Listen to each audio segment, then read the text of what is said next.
Hello friends, I am Nisha Sharma, Associate Professor, Department of English. The topic under discussion today is style or use of literary devices in Tagore's play, The Post Office. Rabindranath Tagore, an Indian writer of all forms of literature, as well as a painter and composer, predominantly wrote in Bengali, though several of his poems and plays have been translated into English. Originally written in Bengali in 1912, Dakhar was translated into English as The Post Office and performed in 1913 by the Lady Theatre Company in Dublin, Ireland and London, England. The play was then published in 1914. Literary devices are used to bring clarity, richness, and uniqueness to the text. Rabindranath Tagore has used various literary devices to allow readers to try to find more interpretations. The analysis of some of the literary devices is given below. First is foreshadowing. Foreshadowing or indicating that an event is about to take place is used throughout the play, especially in reference to Amal's impending death. As the play opens, Madhav voices his fears that Amal will not survive. When Amal interacts with townspeople, several notice that he does not look well. Shudha says that to look at you reminds me of the fading morning star. One particularly striking instance of foreshadowing occurs when Amal declares, I will never become a Pandit. Indeed, he will never become anything. In yet another instance, Amal unwittingly foreshadows his death by poignantly asking Shudha, you won't forget me? Though Amal is ostensibly asking Shudha to visit him again on a deeper level, he is asking for her to memorialize him, which at the play's end she does. Amal's exchange with the watchman about time and death and being free are all meant to foreshadow his coming death. In a more straightforward form of foreshadowing, as the play progresses, both the doctor and Madhav comment that Amal's illness appears to be worsening. Next is allusion. In literary terms, an allusion is an indirect reference to something outside the work in hand, adding a layer of meaning and complexity. Often, allusion refers to other literary works, works of art, or historical events, they imbue the fictional work in which they appear with a more concrete sense of reality, and they enhance the work's theme or tone by association. Allusions can be avert, simply mentioning a work or event, or they can be subtle, mentioning a character in the work or hinting at an obscure factor, fact related to the item being alluded to.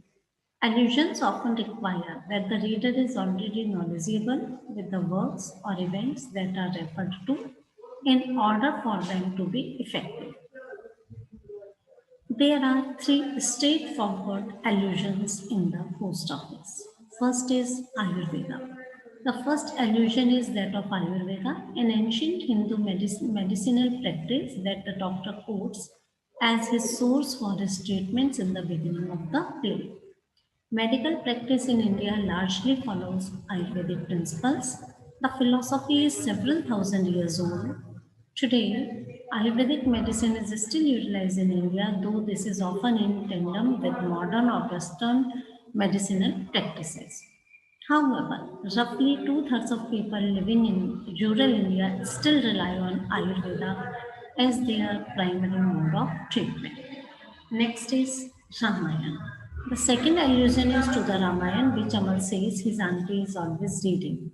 The Ramayana is an ancient Hindu epic that is believed to have been written by Valmiki. It is comparable culturally to Homer's epic, the Odyssey. Seven Champak Flower Brothers. The third is to the Seven Champak Flower Brothers, a fairy tale that is mentioned twice in the play. Furthermore, there is also a secondary allusion to the Champak Flower brother. Amal asks Shudha to be Parul, one of the characters in the tale. The Hindu religion. Hinduism is integral to India's national identity, socially and culturally. Tagore was a Hindu, and Hindu teachings heavily influenced his work, especially the post office.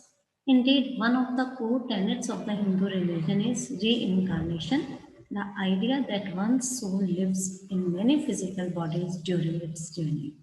This tenet coincides with Tagore's exploration of death in the play. The caste system, which posits that enlightened souls are born into higher caste while unenlightened souls are born into lower caste, is a rigid class system that is also a part of Hindu teachings. Tagore opposed this belief system, and this can be seen in the class structures that are explored in the play. Compare and contrast technique. 1913. In India, mortality rates from disease are extremely high, and Amal very well could have succumbed to a number of infectious diseases common in India, including typhoid fever, dengue fever, or malaria. Today in India, the average lifespan is 69 years, and while the aforementioned diseases are still present, they are no longer as deadly. For instance, a vaccine for malaria has been developed. In 1930, India has been under British rule since the mid 1700s, but growing dissatisfaction fuels the movement for independence. Today, having gained independence in 1947, India is now a federal republic. The play is about emancipation, spiritual freedom, expansion, new life, liberation. Amal is in love with life and the living universe, and hence every moment of his life is significant to him. His contact with outside world is first with sense, and when the senses exhaust their capacity, it is with his imagination. Thus, Tagore demonstrates that death, nevertheless, is not such a dreadful thing, that it is not an issue of losing something, but it is an issue of pleasure, victory, and tranquility. Hence, the play depicts Tagore as a spiritual pragmatist. The play is primarily a metaphor for spiritual freedom. For death as a beginning rather than an ending, the play also presents a social commentary on class structure through the servants who surround the god during his illness. Thank you.